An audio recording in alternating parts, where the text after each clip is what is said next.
First thing, are you a bit fucked? The first thing is admitting that there's some sort of problem. It could be I'm always getting into shit relationships. I'm always getting into jobs and not liking it. I get into continual conflict with other males. I don't have good relationships with my family members. Are you a bit fucked? So as soon as you acknowledge a problem, I think the possibility for change begins. But not without saying, could you not be fucked? That's the second step. Is it possible to not be fucked? 3, are you on your own going to unfuck yourself? Right? That means accepting help. For me, I knew I was a smackhead. It's obvious I was a smackhead. But I came to believe from meeting people that was much worse smackheads than me who had got clean that it was possible to not be a smackhead. But I knew that I wouldn't be able to do it on my own. If we had the answer to our problems inside our own fucking head, we'd have found it by now. If any version of psychoanalyses or whatever it is you're traipsing through to unravel the mysteries of your past, if it was going to be done in solitude, I think we would have happened upon it. This is where this program becomes interesting because it happens collectively as a group. I know that all of you have got stories. I know that any one of you could tell me something about yourself that would make me cry because it's so painful and so beautiful. I know you still carry aspirations. I know that you carry with you the heartache, the heartbreak. I know the 3 a.m. you. The third step, are you on your own going to unfuck yourself? It has sort of mystical and spiritual connotations, i.e. I happen to believe in God. I believe in God, a form of God, not some daft fucking thing written down in an old book. No, limitless consciousness, mysteries, entanglement, the roaring world of coincidence. Step 4 is where it gets a bit fucking admin heavy. Step 4 is this: write down all the things that are fucking you up or have ever fucked you up. Don't lie or leave anything out. That's a hard process. You've probably got things where someone was rude to you at school, broke your heart, made you feel insignificant, inadequate about your body or about your life or about something in you. I fucking did. Loads of things happened to me, but I've catalogued all of it. Fucking hell, it took ages. It was a right ball ache. Wrote it all down. Things that were deep in me that made me feel ashamed and separate from the world forever. Like, I could never be accepted. I'll never be good enough. I'd done that thing. That person said that thing to me. But step 5 is honestly tell someone trustworthy about how fucked you are. What was curious about that is that on my step 4, which is an inventory of all my grievances, or in the parlance of this program, resentments, there were things that were so minor I was embarrassed I could remember them. Minor little things. That person looked, Glenn Dainty, sports day, pushed me aside and won. I was 5, could still remember it. And then things that I think, fuck, that was dark, I'd done that shit.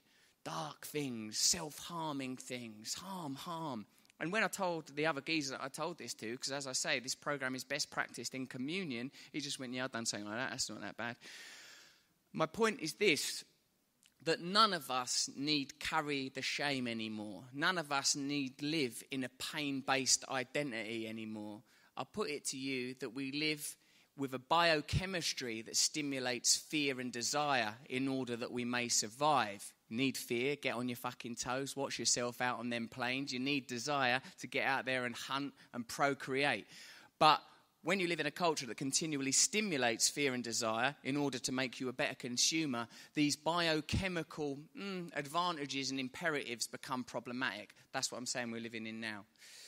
Having done this inventory, you'll be ready for step 6. It reveals a lot of fucked up patterns. Like when I looked at my own life, I saw that the way I used to get expelled out of schools was the same way I would get thrown out of jobs years later. The same way that my relationship was difficult with people when I was a schoolboy became difficult romantic partnerships when I was an adult. We've got patterns. And here I will make one of the most important points to you that I can make. You don't choose between working a program and not working a program. You choose between a conscious program and an unconscious program.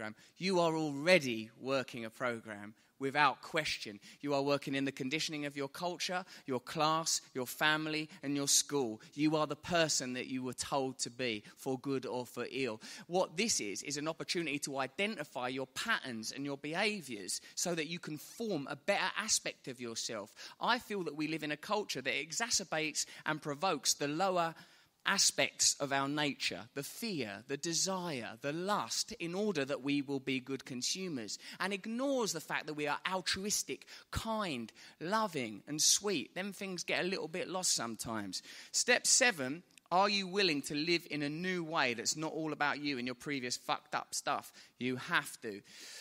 That is another point in this program where there's a kind of spiritual intersection. I'm a person that does pray and meditate, but for me all that means is that I don't just live my life on a material level. I don't just think, I'm Russell, I'm going to go to that thing later and talk to a squire and then I'll be in a car and that's that. No, I see myself as having a life that's beyond the limited scope of sensual and What do I want to say? Gross understanding. I believe there are subtler energies at work in a human being. You know the coincidences and synchronicities from your own life. You know the mysteries of your own myth. You know the moments where, had you turned another corner, to quote dear George Michael, another addict that we lost, that maybe your life would have been different. You'd have made different decisions. You may never have met him or her. You may never have taken that job or that opportunity. That sense that perhaps we are being guided. That sense that perhaps the same way as our fingerprints are unique, there is some other code, some less easily ascertainable code that is trying to realize itself the same way that an acorn will grow into an oak tree. The same way that there is some knowledge within each seed, within each cell, that it must realize itself.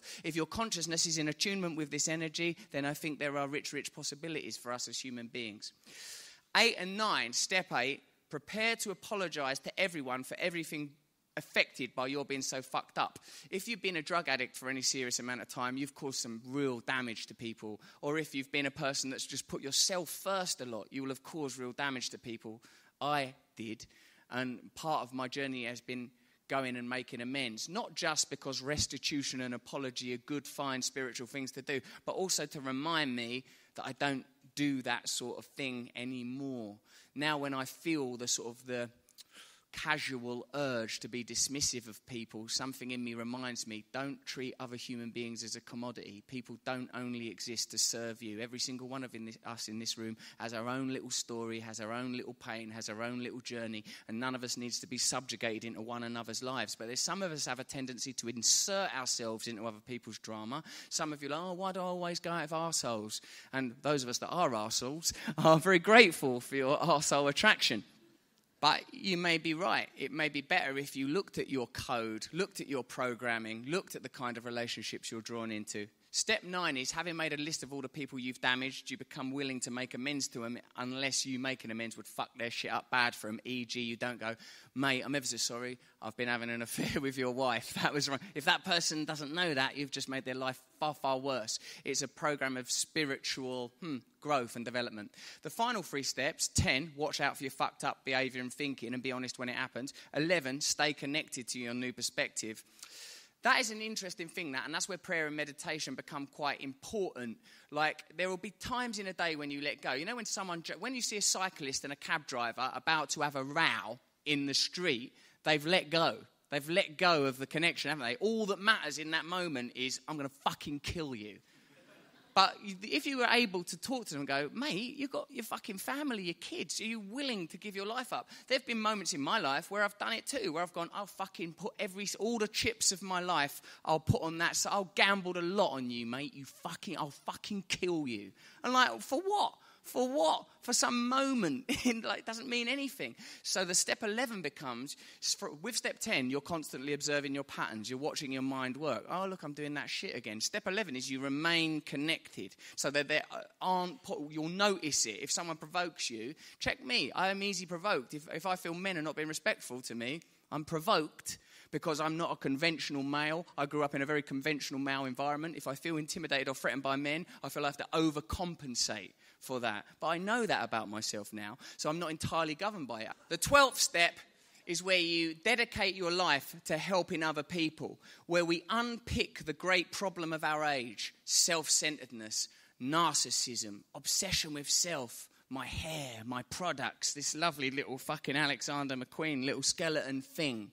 I start to look beyond self-centeredness, knowing that it will always be there, but not having it as my coordinate, as my guiding star. My guiding star becomes, are you being kind to anyone? Pause for a moment to think, have you done anything for anyone other than yourself all day today? And if the answer is no, that's a weird thing for a social animal that's meant to live in little tribes, roaming through forests and plains. If all you've done is, I want this, I want that, I want that. Now, I'm not talking about you, I'm talking about me. Me. If I don't watch myself, very self-centered little individual. So that's a bit of a 25-minute précis of how this program works. Anyone can do it. It's fucking easy. You shouldn't do it on your own. But if you're not doing it, you're being subjected to the patterns of your childhood.